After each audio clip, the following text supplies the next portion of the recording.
ओम शांति। 16 अप्रैल 2022 के महावाक्य हैं, मीठे बच्चे, 21 जन्मों की राजाई लेनी है तो ज्ञान धन का दान करो, धारणा कर फिर दूसरों को भी कराओ। प्रश्न, चलते चलते ग्रहचारी बैठने का मुख्य कारण क्या है? उत्तर, श्रीमत पर पूरा नहीं चलते इसलिए ग्रहचारी बैठ जाती है। अगर निश्चय बुद्धि हो, एक की मत पर सदा चलते रहें तो ग्रहचारी बैठ नहीं सकती, सदा कल्याण होता रहे। देरी से आने वाले भी बहुत आगे जा सकते हैं। सेकंड की बाजी है, बाबा का बने तो हकदार बने।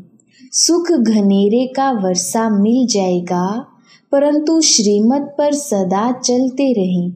गीत, तू प्यार का सागर है। ओम शांति।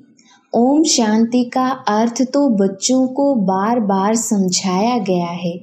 ओम माना अहम आत्मा मम शरीर। बाप कहेंगे ओम सो परमात्मा। उनका शरीर नहीं है क्योंकि वह तो सबका बाप है। तुम ऐसे नहीं कहेंगे हम आत्मा सो परमात्मा। ये तो ठीक है, अहम आत्मा परमात्मा की संतान है। बाकी अहम आत्मा सो परमात्मा कहना एकदम रोंग हो जाता है। तुम बच्चे बाप को जानते हो, यह समझते हो कि यह पुरानी दुनिया है। नई दुनिया सत्युग को कहा जाता है, परंतु सत्युग कब होता है यह बेचारे जानते नहीं। समझते हैं कलयुग तो अभी बाकी 40,000 वर्ष है। तुम बच्चे जानते हो हम श्रीमत पर अभी नई दुनिया स्थापन कर रहे हैं। बाप कहते हैं मैं तुम्हारे द्वारा नई दुनिया स्थापन करा रहा हूँ। तुम्हारे द्वारा विनाश नहीं करवाता, वही तुम शिव शक्तियाँ प्रजापिता ब्रह्मा की मुख वंशावली अहिंसक शक्ति सेना हो। तुम ही हो जो बाप से वर्षा पाने के अधिकारी हो। तुम ब्राह्मणों को ही श्रीमत मिलती है। तुम काम विकार को जीतते हो, तभी यहाँ जो आते हैं उनसे पूछा जाता है कि अगर काम विकार पर जीत पाई हो तो बाप से मिलना। मातेले और सोतेले होते हैं। मातेले कब विकार में नहीं जा सकते। अभी हमको बाप मिला है जो ज्ञान का सागर है। कृष्ण को ज्ञान का सागर नहीं कहेंगे। शिव बाबा की महिमा और देवताओं की महिमा एकदम अलग है। देवताओं की महिमा है संपूर्ण निर्विकारी। शिव बाबा को कहा जाता है मनुष्य सृष्टि का बीज रूप, सत चित आनंद स्वरूप, ज्ञान का सागर। यह शरीर पहले जड़ होता है, फिर उनमें जब आत्मा प्रवेश करती है तब चैतन्य बनता है। यह मनुष्य सृष्टि रूपी झाड़ की उत्पत्ति कैसे होती है, यह सिर्फ बाप बीज रूप ही जानते हैं। वह तुमको ज्ञान दे रहे हैं। बाबा कहते हैं तुमको थोड़ा भी ज्ञान देता हूँ तो तुम पुरानी दुनिया से नई दुनिया में चले जाते हो। उनको ही शिवालय कहा जाता है। शिव बाबा द्वारा स्थापन किया हुआ स्वर्ग, जिसमें चैतन्य देवताएं निवास करते हैं। भक्ति मार्ग में उन्हों को मंदिर में बिठा दिया है। तुम हो सच्चे सच्चे रूहानी ब्राह्मण। तुमको शिव बाबा ने ब्रह्मा द्वारा अपना बनाया है। वह जिस्मानी ब्राह्मण भल कहते हैं कि हम मुख वंशावली हैं, परंतु फिर भी कह देते हैं ब्राह्मण देवी देवता नमः, क्योंकि समझते हैं कि हम पुजारी ब्राह्मण हैं। आप पूज्य हो। विकारी ब्राह्मण नमः करते हैं पवित्र को। तुम अभी ब्राह्मण हो, वह समय आएगा फिर तुम ही कहेंगे ब्राह्मण देवताए नमः, क्योंकि अभी तुम पूज्य ही जाकर पुजारी बनते हो। यह बड़ी गुह्य रमणीक बातें हैं। जो श्रीमत पर चलने वाले हैं वह इस रीति धारणा कर औरों को करा सकते हैं। जैसे बैरिस्टर सर्जन जितना पढ़ते हैं उतनी दवाइयाँ व पॉइंट्स बुद्धि में रहती हैं। नाम तो वकील होगा परंतु कोई लखपति और कोई की कुछ भी आमदनी नहीं होगी। यहाँ भी नंबरवार दान करते हैं तो उनको एवजा मिलता है। तब कहा जाता है धन दिए धन ना खूटे। वहाँ दान करते तो अल्प काल के लिए दूसरे जन्म में मिलता है। साहूकार के घर में जाते हैं, यहाँ तो 21 जन्म के लिए राजाई के अधिकारी बन जाते हैं। तुमको सब पॉइंट्स भी नोट करनी है। तुमको कागज पर देख भाषण नहीं करना है परंतु बुद्धि में रख भाषण करना है। जैसे शिव बाबा ज्ञान का सागर पतित पावन है, ऐसे तुम बच्चों को भी बनना है। एक बच्ची ने लिखा कि हमारा बाप टीचर था, आप भी हमारे बाप टीचर हो। वह है हद का, यह है बेहद का। बेहद का बाप बेहद की बातें सुनाता है, हद का बाप हद की बातें सुनाते हैं। वह है हद का सुख देने वाला। हद की सेवा करने वाले सर्वोदया नाम रखते हैं। यह भी झूठ। सर्व माना सारी दुनिया पर तो दया नहीं करते।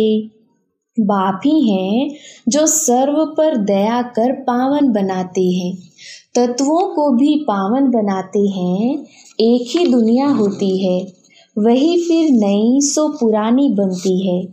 भारत ही स्वर्ग था, भारत ही नर्क है।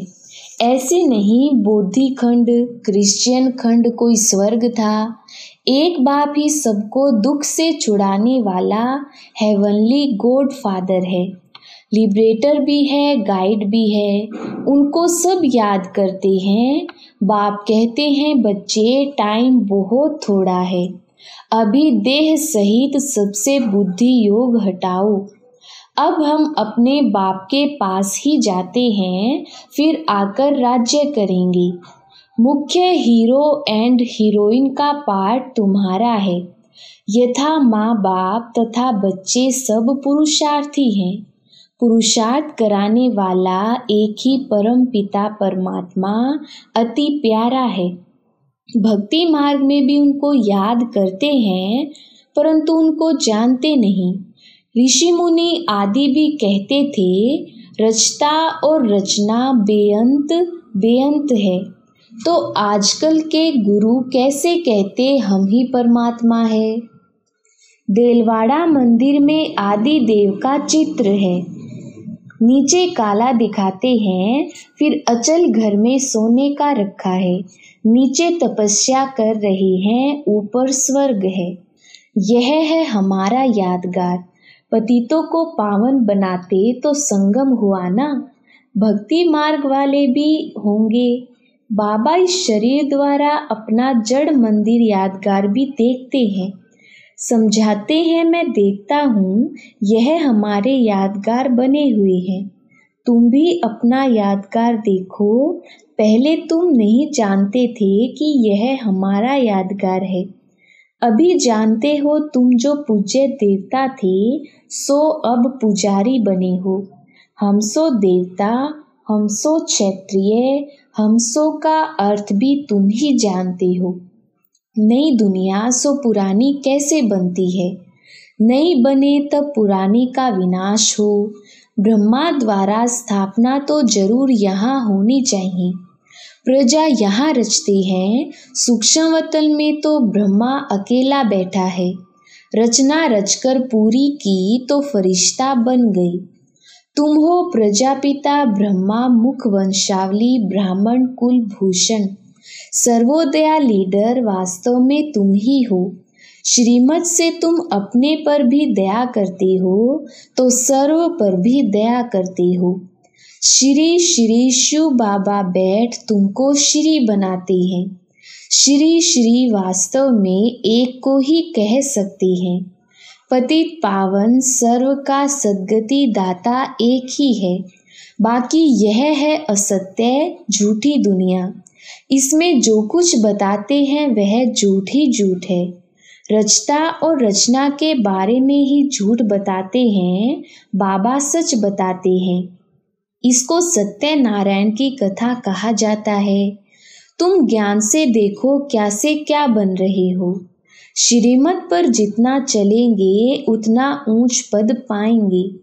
बेहद के बाप से बेहद का वर्षा लिया जाता है, इसलिए श्रीमद् भगवत गीता कहा जाता है।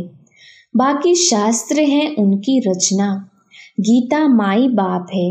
गीता खंडन करने से वर्षा किसको भी नहीं मिलता। यह बातें तुम बच्चे ही जानते हो। ऐसे भी नहीं कि जो पुराने हैं वही होशियार होंगे। कई नए पुराने से भी तीखे जाते हैं।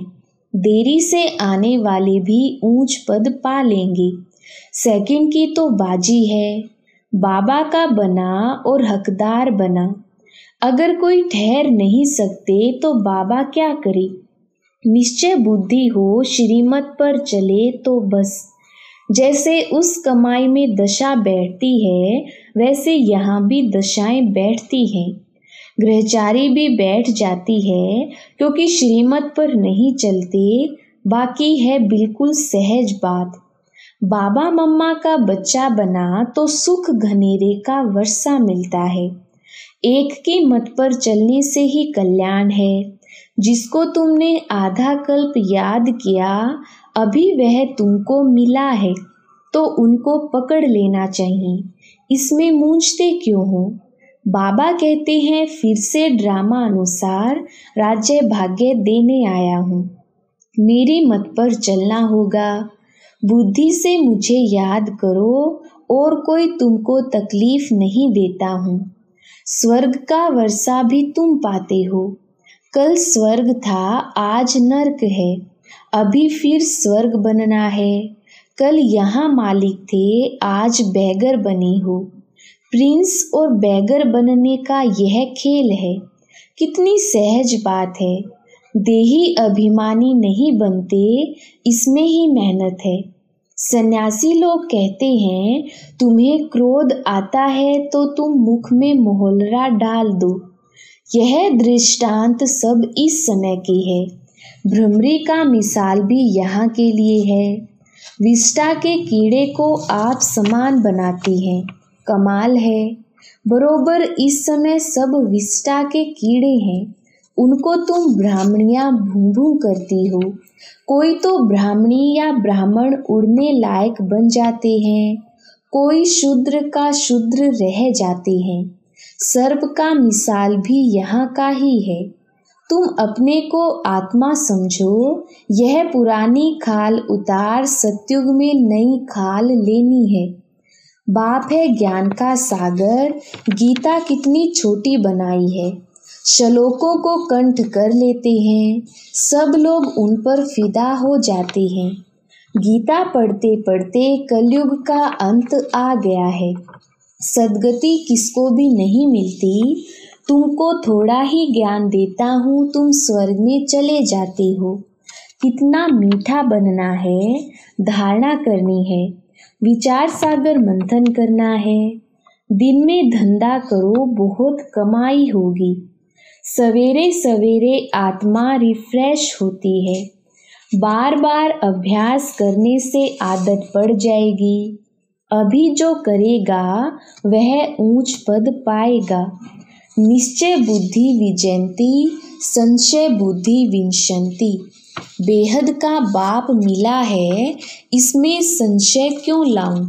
शिव बाबा विश्व का मालिक बनाते हैं, उसको क्यों भूलना चाहिए।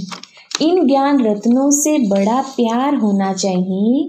महादानी बाप तुमको विश्व का मालिक बनाते हैं। यह ज्ञान का एक एक रत्न लाखों रुपयों का है। अच्छा, मीठे मीठे सिकिलधे बच्चों प्रति माता पिता बाप दादा का याद प्यार और गुड मॉर्निंग। रूहानी बाप की रूहानी बच्चों को नमस्ते। हम रूहानी बच्चों की रूहानी बाप दादा को याद, प्यार, गुड मॉर्निंग और नमस्ते जी। धारणा के लिए मुख्य सार।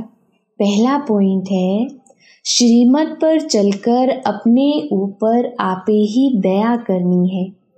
सर्वोदया बन पतित दुनिया को पावन बनाना है। दूसरा पॉइंट है, अमृत वेले रूहानी धंधा कर कमाई जमा करनी है। विचार सागर मंथन करना है। देही अभिमानी बनने की मेहनत जरूर करनी है। वरदान, सर्व शक्तियों को ऑर्डर प्रमाण चलाने वाले शक्ति स्वरूप मास्टर रचयिता भव। विस्तार, जो बच्चे मास्टर सर्वशक्तिमान की अथॉरिटी से शक्तियों को ऑर्डर प्रमाण चलाते हैं तो हर शक्ति रचना के रूप में मास्टर रचयिता के सामने आती है, ऑर्डर किया और हाजिर हो जाती है। तो जो हजूर अर्थात बाप के हर कदम की श्रीमत पर हर समय जी हाजिर व हर आज्ञा में जी हजूर करते हैं, तो जी हाजिर करने वालों के आगे हर शक्ति भी जी हाजिर व जी मास्टर हजूर करती है। ऐसे ऑर्डर प्रमाण शक्तियों को कार्य में लगाने वालों को ही मास्टर रचयिता कहेंगे। स्लोगन, सिंपल बन अनेक आत्माओं के लिए सैंपल बनना, यह भी बहुत बड़ी सेवा है। मातेश्वरी जी के अनमोल महावाक्य, डायरेक्ट ईश्वरीय ज्ञान से सफलता। हमें यह जो अविनाशी ज्ञान मिल रहा है, यह डायरेक्ट ज्ञान सागर परमात्मा द्वारा मिल रहा है। इस ज्ञान को हम ईश्वरीय ज्ञान कहते हैं क्योंकि इस ज्ञान से मनुष्य जन्म जन्मांतर दुख के बंधन से छूट जाते हैं, कर्म बंधन में नहीं आते। इसलिए ही इस ज्ञान को अविनाशी ज्ञान कहा जाता है। अब यह ज्ञान सिर्फ एक ही अविनाशी परमपिता परमात्मा द्वारा हमें प्राप्त होता है क्योंकि वो खुद अविनाशी है। बाकी तो सब मनुष्य आत्माएं जन्म मरण के चक्र में आने वाली हैं, इसलिए उनसे मिला हुआ ज्ञान हमें कर्म बंधन से छुटकारा देने वाला नहीं है। इस कारण उनके ज्ञान को मिथ्या ज्ञान अथवा विनाशी ज्ञान कहेंगे। लेकिन यह देवताएं सदा अमर हैं क्योंकि इन्होंने अविनाशी परमात्मा द्वारा यह अविनाशी ज्ञान प्राप्त किया है। तो इससे सिद्ध है कि परमात्मा भी एक है तो उसका ज्ञान भी एक है। इस ज्ञान में दो मुख्य बातें बुद्धि में रखनी है। एक तो इसमें विकारी कलयुगी संग दोष से दूर होना है और दूसरी बात कि मल्लेच खान पान आदि की परहेज रखनी है। इस परहेज रखने से ही जीवन सफल होती है। अच्छा, ओम शांति।